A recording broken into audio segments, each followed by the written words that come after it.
फार वेगळा आनंद आपल्या सगळ्यांना झाला होता. कारण गेल्या 20 वर्षामध्ये जिल्हा परिषदेमध्ये राष्ट्रवादी काँग्रेस पक्षाची सत्ता असताना सुद्धा स्वतंत्र ताकदीनं 51 जागा निवडून आणण्याचं जिल्ह्यामधलं काम हे राष्ट्रवादी काँग्रेस पक्षानं अतिशय ताकदीनं केलं. तो एक वेगळा आनंद आपल्या सगळ्यांना झाला होता.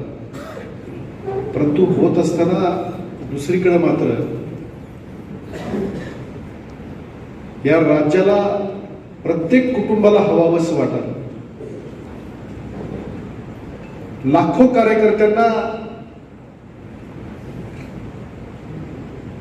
ज्यांच्यामध्ये देव दिसावा अशा पद्धतीनं प्रत्येक कार्यकर्त्याला घडवण्याचं काम ज्यांनी केलं त्या महाराष्ट्राचे अतिशय लोकप्रिय असलेले उपमुख्यमंत्री आदरणीय अजितदादा यांचं 28 तारखेला अचानकपणे आकस्मिक अपघातात निधन झालं. ही गोष्ट अशी होती की आजही त्याच्यावर विश्वास बसत नाही. मग अशी आढळराव पाटलांनी सांगितलं की या महाराष्ट्रात नव्हे या देशामध्ये अनेक नेते आपण बघतो. कुणाला वारशानं नेतृत्व मिळालं असेल, कुणाला मोठा पक्ष म्हणून नेतृत्व मिळालं असेल, परंतु 91 साली लोकसभेचे खासदार झाल्यानंतर तेवढा एक काळ सोडला पवार साहेबांनी त्यांना संधी दिली. तुमचं संपूर्ण आयुष्य संघर्षातून स्वतःला सिद्ध करण्यामध्ये ज्यांनी घालवलं ते अजित पवार, फक्त अजित पवारच होऊ शकतात. त्यांच्यासारखं काम करण्याची तडप कदाचित या देशामध्ये कुठल्या नेतृत्वात नाही.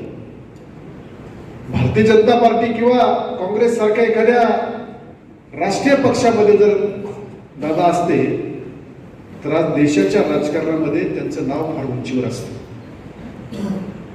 आणि म्हणून आम्ही काय गमावलं हे आम्हाला पुढच्या 10 वर्षानं 15 वर्षानं कळणार आहे. पण दुर्दैवानं लोकांना असेपर्यंत कधी कधी जाणीव नसते. आणि मग ती जाणीव आपण मनामध्ये आणायचं काम भविष्यामध्ये प्रत्येकाने केलं पाहिजे. आज राजकारणाची परिस्थिती थोडीशी बदलली. मी रवींद्र करंजकरांचं भाषण ऐकत होतो, इतरांची भाषणं ऐकत होतो. ही नक्की बदललेली परिस्थिती आहे. आम्ही आज ना युवक आहे ना आम्ही ज्येष्ठ आहे, आम्ही मध्यवर्ती आहोत. पण मध्यवर्ती असताना सुद्धा आम्हाला सुद्धा वाईट वाटतं की आज महाराष्ट्रातल्या राजकारणाची जी हीन परिस्थिती झाली त्याला कारणीभूत कोण? त्याला कारणीभूत राजकारणी आहेत का त्याला कारणीभूत आम्ही आहोत का सर्वसामान्य मतदार आहे? पण सुदैवानं तुमच्या जुन्नर परिसरामध्ये, आंबेगाव परिसरामध्ये थोडीशी चांगली परिस्थिती अजून मला दिसते. आणि म्हणून माझी विनंती आहे, काल निवडणूक होताना 28 तारखेला ज्यावेळेस ही घटना घडली, 27 तारखेला आदरणीय वसे पाटील साहेबांचं माझं बोलणं झालं होतं. आणि त्याच दिवशी अजितदादांचं 4 वेळा माझं फोनवरती बोलणं झालं होतं. साहेबांची तब्येत बरी नव्हती तरी सुद्धा अतिशय पोटतिडकीनं आपल्या संघटनेतल्या अनेक वर्ष काम केलेल्या कार्यकर्त्यांना, सहकार्यांना संधी देण्यासाठी ते सातत्यानं दादांशी बोलत होते. दादांचं किती प्रेम वसे पाटील साहेबांच्या वरती होतं हे कदाचित तुम्हाला समजू शकणार नाही. परंतु ज्यावेळेस मी राष्ट्रवादी युवक काँग्रेसचा जिल्हाध्यक्ष होतो 2013 साली, त्यावेळेसपासून मी पाहिलंय की साहेबांशी एक वेगळं नातं, एक वेगळी आपुलकी ही दादांची होती. अगदी तुम्हाला आठवत असेल 10 वर्षापूर्वी, मला वाटते डिसेंबर 2015 साल असावं, कात्रज दूध संघामध्ये एक एक्सपोचा कार्यक्रम चालला होता. आणि त्या कार्यक्रमामध्ये सुद्धा ज्यावेळेस साहेबांना थोडासा त्रास झाला, अतिशय तातडीनं दादांनी निर्णय घेतला, भारती विद्यापीठला साहेबांना हलवलं आणि तिथून ग्रीन कॉरिडॉर करून रुबीला साहेबांना हलवलं. आपल्या सहकार्यांची, आपल्या कार्यकर्त्यांची, आपल्या वरिष्ठ नेत्यांची अतिशय प्रामाणिक काळजी घेणारं हे नेतृत्व होतं. पण ते आज काळाच्या पडद्याआड गेलं. तुम्हाला आम्हाला मान्य नाही. पहिले 3 दिवस ही निवडणूक होताना अक्षरशः आमच्या सगळ्यांच्या अंगात त्राण राहिला होता. असं वाटायचं संपलं सर, आम्ही सगळे पोरके झालो. परंतु शेवटी राजकारणामध्ये त्यांनी नेमून दिलेले काही शिलेदार होते, त्यांनी निवडणुकीसाठी उभे केलेले उमेदवार होते, त्या सगळ्यांना निवडून आणलं. कारण दादांचं कायम वाक्य असायचं की मी जोपर्यंत माझ्या हातापायामध्ये बळ आहे तोपर्यंत मी तुमचं काम करत राहील, तोपर्यंत तुमचं मी भलंच करत राहील. शिवशाहू फुले आंबेडकर हे सांगणं सोपं असतं, पण ते ज्यावेळेस प्रत्यक्षात कृतीत आणतो त्यावेळेस फार वाईट असतं. कारण अनेक आघाड्या असतात, अनेक युती असतात, त्याच्यामध्ये काम करताना अनेक तडजोडी कराव्या लागतात. पण या राज्यामध्ये कोण धनगर समाजाचा, कोण आदिवासी समाजाचा, कोण माळी समाजाचा, कोण मराठा समाजाचा, कोण मुस्लिम समाजाचा याचा विचार न करता एकमेव नेता आणि एकमेव पक्ष जो राष्ट्रवादी काँग्रेस पक्ष आहे तो काम करत राहिला. कारण त्या ठिकाणी अजितदादांसारखे, वळसे पाटील साहेबांसारखे, आढळराव पाटील साहेबांसारखे अनेक शिलेदार हे सातत्याने काम करत राहिले. आज ज्या उंचीवर राष्ट्रवादी काँग्रेस पक्ष आहे आणि ज्या पद्धतीनं दादा गेल्यानंतर या महाराष्ट्रातल्या प्रत्येक कुटुंबातल्या माणसानं हळहळ व्यक्त केली, मला सांगा पुढच्या 10 वर्षामध्ये, पुढच्या 15 वर्षामध्ये तुमचं निवेदन घेऊन त्याच ठिकाणी काम करणारा नेता तुम्हाला कुठे भेटणार नाही. तुम्ही सांगितलेलं एखादं काम अगदी जबाबदारीनं तुम्ही गेल्यानंतर त्याचा पाठपुरावा होऊन तुम्हाला त्याची पावती मिळण्याचं काम उद्या भविष्यात कोण करणार. पण ही माणसं भविष्यात राखायचं काम सुद्धा तुमचं आमचं आहे. आदरणीय वळसे पाटील साहेबांच्याकडे पाहिल्यानंतर राजकारणात आम्ही आलो. राजकारणात माझ्यासारखा एक सर्वसामान्य कुटुंबातला ज्यावेळेस युवक आला, मी अजितदादांसारखं तडफेनं काम करणारा नेता कुठंच पाहिला. पण तेवढा शालीन नेता वळसे पाटील साहेबांच्या रूपाने जो मला भेटला तसा नेता मला महाराष्ट्रात सुद्धा पाहिला. ही वस्तुस्थिती. आणि मग ज्यावेळेस एखादी निवडणूक होती, निवडणुकीमधला जय पराजय हे सगळं मान्य आहे. अगदी या देशाच्या पंतप्रधान इंदिरा गांधी सुद्धा पराभूत झाले. पण त्या पराभूत झाल्यानंतर त्यांचं मोल आम्हाला सगळ्यांना कळलं. पण ते मोल आम्हाला कळून घ्यायचंय का भविष्यामध्ये? कालच्या निवडणुकीमध्ये कदाचित आमचा विजय वळसे पाटील साहेबांचा कमी मताने झाला असेल, म्हणून आजच्या निवडणुकीमध्ये अनेकांना वाटलं की इथं आम्हाला पाय रोवून बघता येतं. अरे पण वैचारिक बैठक तर तुमच्याकडे पाहिजे. सर्वसामान्य माणसाचं काम करण्याची ताकद तर तुमच्यामध्ये पाहिजे. ही ताकद कुठून आणणार तुम्ही? ही विचारधारा कुठून आणणार? निवडणुकीमध्ये वेगळं तंत्र निर्माण झालंय, पण हे तंत्र निर्माण होताना सुद्धा विकास कामं ही प्राधान्याने करण्याचा प्रयत्न ही फक्त राष्ट्रवादी काँग्रेस पक्षामध्ये दादा असतील, वळसे पाटील साहेब असतील, आढळराव असतील यांनाच ते जमतात. आणि हे करण्याची मानसिकता सुद्धा याच मंडळींच्यामध्ये आहे. त्याच्यामुळे तुम्ही लक्षात घेतलं पाहिजे की उद्धटपणाला खडखडाट फार असतो. आज 15 दिवसाची निवडणूक होती. या 15 दिवसाच्या निवडणुकीमध्ये वळसे पाटील साहेब आजारी असल्यामुळे तुमच्यामध्ये मिसळू शकले नाही. ते असते तर कदाचित 2 जागा जास्तही लागल्या असतील, हे पण मला मान्य. पण ते नसताना तुम्हाला मात्र जाणवलं की साहेब नसताना या ठिकाणी काम करताना आम्हाला काय काय अडचणी येतात, लोकांच्या समोर जाताना आम्हाला काय काय अडचणी येतात. आणि मग त्या ठिकाणी मतदारांनी आणि तुम्ही ठरवलं की साहेब नसताना सुद्धा चांगल्या पद्धतीचं यश आम्हाला पक्षाला आणि आमच्या सहकार्यांना मिळवून द्यायचं. म्हणून तुम्ही जे काम केलं, तुम्ही ज्या ताकदीनं उभं राहिला, त्याच्यासाठी राष्ट्रवादी काँग्रेस पक्षाचा जिल्हाध्यक्ष म्हणून मी तुमच्या सगळ्यांचं मनापासून आभार मानतो. आज ही निवडणूक संपल्यानंतर जे यश आम्हाला मिळालं ते फार मोठं आहे. 73 जागांमध्ये अजितदादांचं आणि वळसे पाटील साहेबांचं म्हणणं होतं की ज्यावेळेस आम्ही त्या याद्या तयार केल्या, याद्या पाहिल्यानंतर 61 जागांवरती आपला विजय मिळाला अपेक्षित. पण तरी सुद्धा 51 जागा आजच्या निवडणुकीचं तंत्र, निवडणुकीमध्ये झालेली परिस्थिती जर पाहिली तर 51 जागा निवडून देणं सोपं नाही. या ग्रामीण भागातल्या, शहरी भागातल्या सगळ्या मतदारांचं प्रचंड प्रेम राष्ट्रवादी काँग्रेस पक्षावरती आहे, हे मला याच्यामधून आपल्याला सगळ्यांना दिसलं. आज या निवडणुका संपलेल्या आहेत. पण पुढे खंबीरपणे आपल्याला उभं राहायचं. आज दादांसारखं नेतृत्व आम्ही गमावलंय. एक उत्तुंग नेता आमच्या सगळ्यांच्या मधून गेला.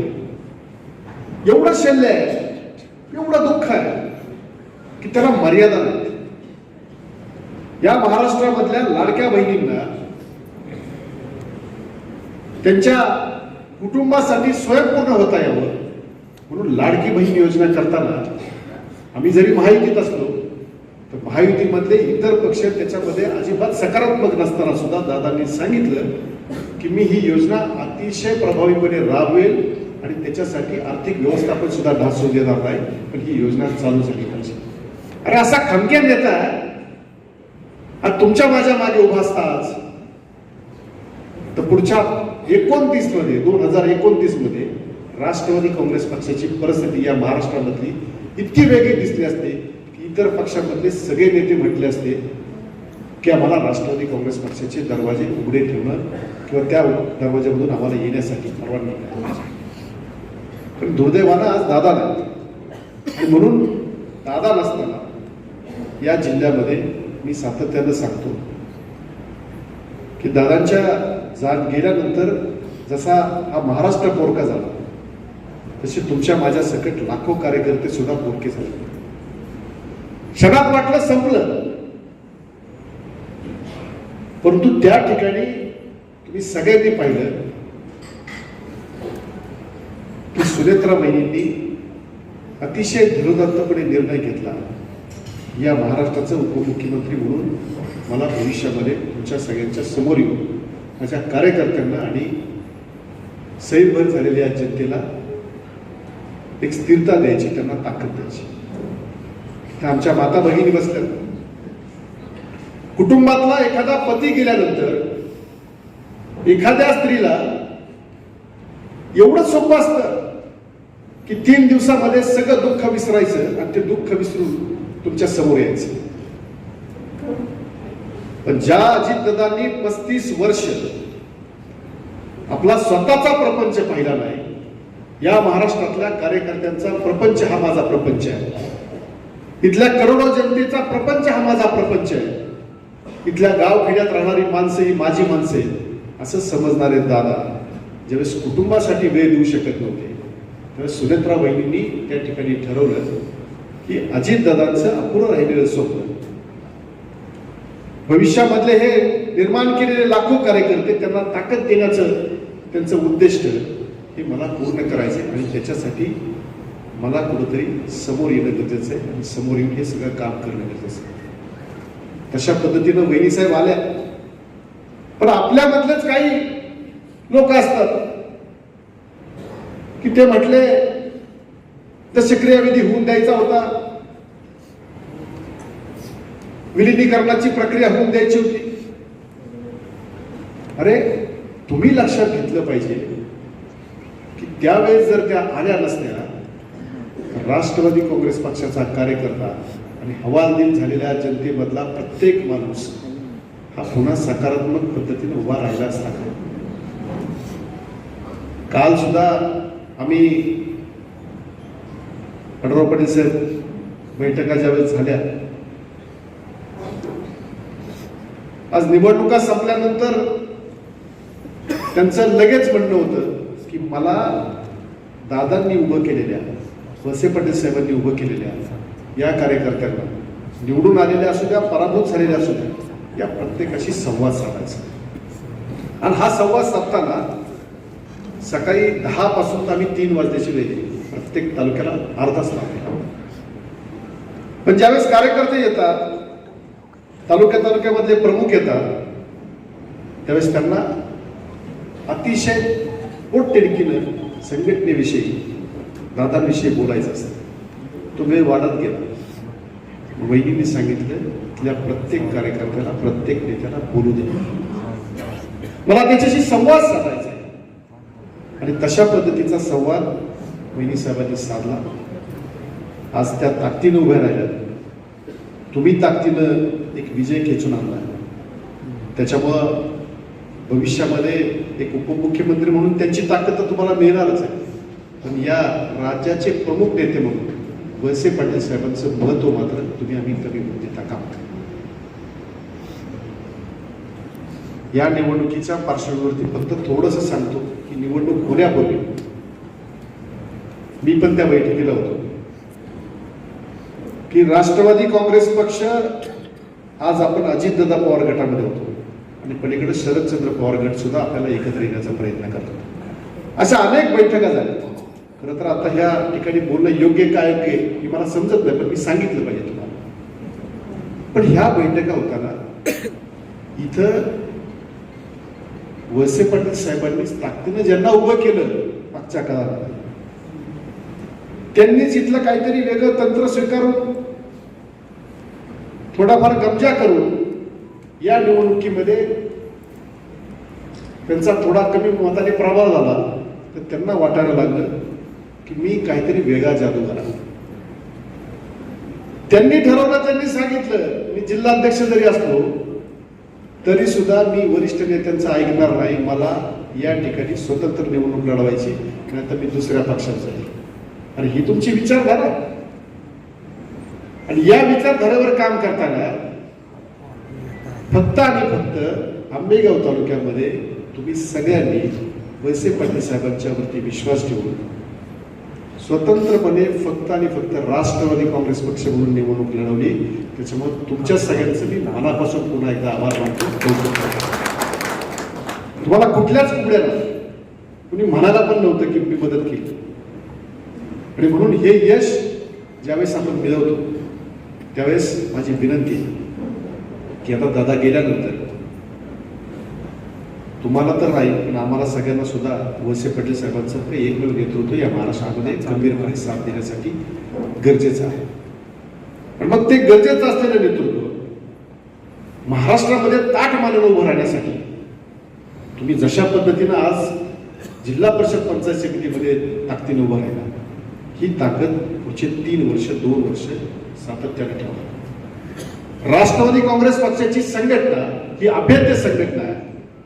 इथं आता शिवशाहू फुले आंबेडकर हा विचार तर आहेच, पण सर्वसमावेशक सगळ्या समाज घटकांना बरोबर घेऊन जाणारा अजितदादा पवार नावाचा विचार आहे, तो आम्हाला जिवंत ठेवायचा.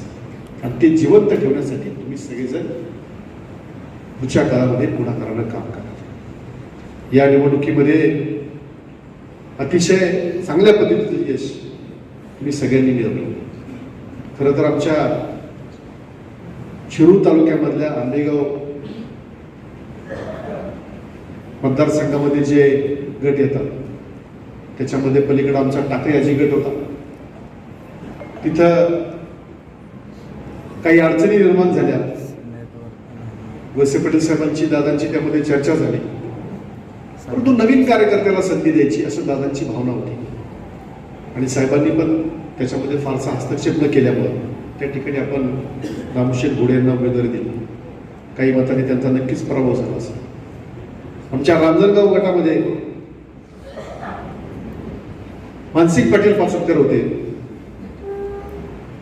एक अतिशय चांगलं काम करणारा संघटनेतला कार्यकर्ता, ज्याच्याकडे एक विचारांची चांगली उंची आहे. परंतु दुर्दैवानं तिथं राजकीय समीकरण, तिथं जे तंत्र वापरलं गेलं हे सगळं तुम्हाला माहिती आहे. आणि त्यांच्या प्रचाराला हे तुतारीचे सुद्धा विरोधातले त्याच्यामध्ये तिथं काम करतात. म्हणजे या निवडणुकीमध्ये राजकारणाच्या सगळ्या सीमा काही मंडळींनी काही ठिकाणी ओलांडल्या होत्या, पण त्यांना जागा दाखवायचं काम हे आंबेगाव तालुक्याने केलं, हे सुद्धा महत्त्वाचं. आमच्या पलीकडचा 3रा गट होता तो केंदूर. आणि वळसे पाटील साहेबांनीच त्या ठिकाणी निवडणुकीच्या पूर्वीच त्या ठिकाणचे उमेदवार ठरवले होते. प्रफुल्ल शिवले होते, त्यांच्या बरोबरीनं आमच्या सभापती प्रकाश पवारांच्या धर्मपत्नी वंदनाताई होत्या. आणि सनी तिटे आमचे सहकारी आहेत, त्यांच्या पत्नी सुचेता तिटे होत्या. तिथं सुद्धा या मंडळींनी थोडासा खोडा घालायचा प्रयत्न केला. दादांना उलटं पालटं सांगितलं. त्यांना सांगितलं की या जागा फार अवघड आहेत. आता कुणी सांगितलं, मी त्याचं नाव नाही सांगत येते, पण या तुतारी गटाचे एक प्रमुख नेते आणि आढळराव पाटलांचे सहकारी पण आहेत. त्यांनी सांगितलं की म्हणजे नाही, इथेही जागा येणार नाही. तुम्ही दादांना व्यवस्थितपणे पेपर घेऊन सांगितलं. दादांचा मला फोन आला, दादांनी सांगितलं की राजेंद्र, त्या ठिकाणी थोडं जागा बदलायच्यात आपल्याला, आणि तू बाकीच्या सगळ्यांची चर्चा करून वळसे पाटील साहेबांची चर्चा कर. मी साहेबांना अजूनही सांगितलं, मी साहेबांना फोन पण नाही केला, पण मी दादांना सांगितलं की दादा, त्या ठिकाणी प्रफुल्ल शिवले, वंदना पवार आणि सुचेता थिटे जर प्रचंड मताधिक्याने नाही निवडून आल्या तर मी राजीनामा देईन. आणि प्रफुल्ल शिवलेंना माहिती आहे, मी त्यांचं दादांशी बोलणं करून दिलं. दादा त्यांच्याशी बोलले. दादांनी सांगितलं, प्रफुल्ल असं असं ते म्हणतायत, एखाद्या जागेत तरी खाली बदल करू. त्यांनी पण सांगितलं, त्यांना पण मी सांगितलं होतं की तुम्ही तुमच्या विचारावर आढळला, कारण शेवटी वळसे पाटील साहेबांनी फार विचारानं तुम्हाला ताकद दिलेली आहे. आणि त्यांनी पण दादांना सांगितलं की दादा, हे जे ठरलेले असंच आपण करावं. मी त्या नेत्यांना फोन करून सांगितलं, तुम्ही कदाचित थोडा प्रवास वाढवा तुमचा. तुम्ही प्रवास केल्यानंतर तुमच्या लक्षात येईल की निवडणुकीमध्ये कोण कुठल्या ताकदीचा.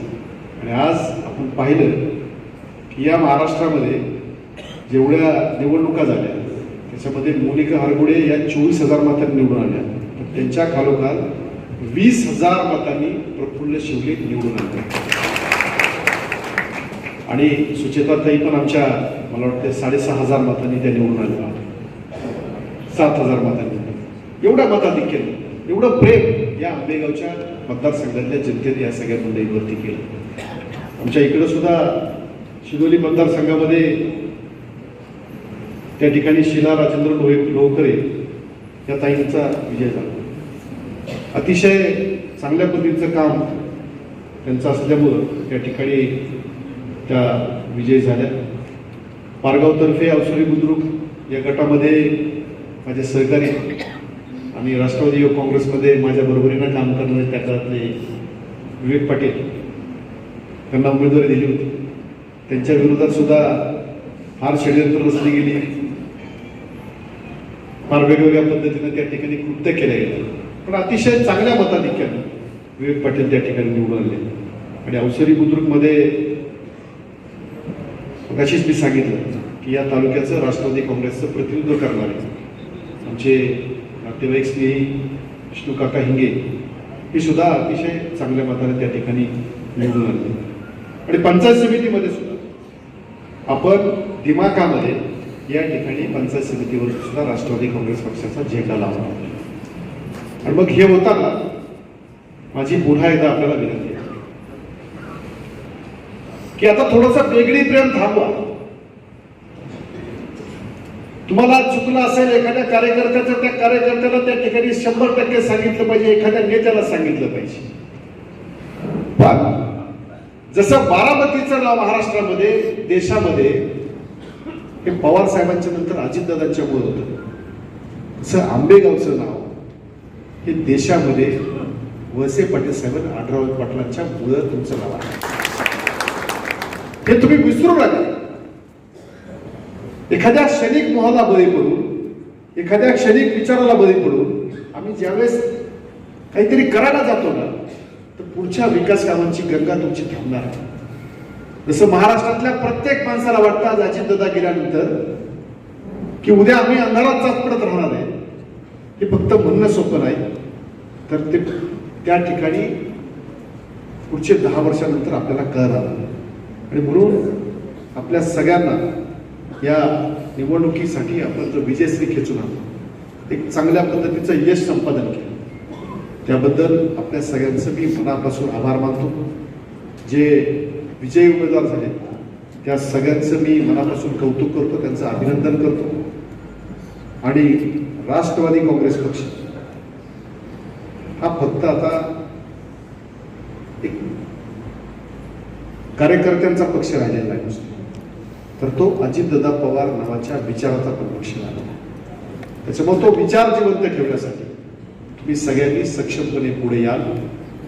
आदरणीय वळसे पाटील साहेबांच्या नेतृत्वाखाली, सुनेत्रा वहिनींच्या नेतृत्वाखाली या महाराष्ट्रामध्ये आम्ही आमच्यासारखे असंख्य कार्यकर्ते ज्यावेळेस राष्ट्रवादी काँग्रेस पक्षाचं काम करताय त्यावेळेस नक्कीच तुमच्या सगळ्यांच्या ताकदीची, तुमच्या सहकार्याची अपेक्षा जशी आम्हाला, तसं भविष्यामध्ये राष्ट्रवादी काँग्रेस पक्षाच्या वतीनं तुम्हाला जे काही सहकार्य लागणार आहे त्यावेळेस जिल्हाध्यक्ष म्हणून ते सहकार्य देण्यासाठी मी बांधील असेल असा शब्द या निमित्तानं आपल्याला देतो आणि आपली रजा घेतो. जय हिंद, जय महाराष्ट्र, जय राष्ट्रवादी.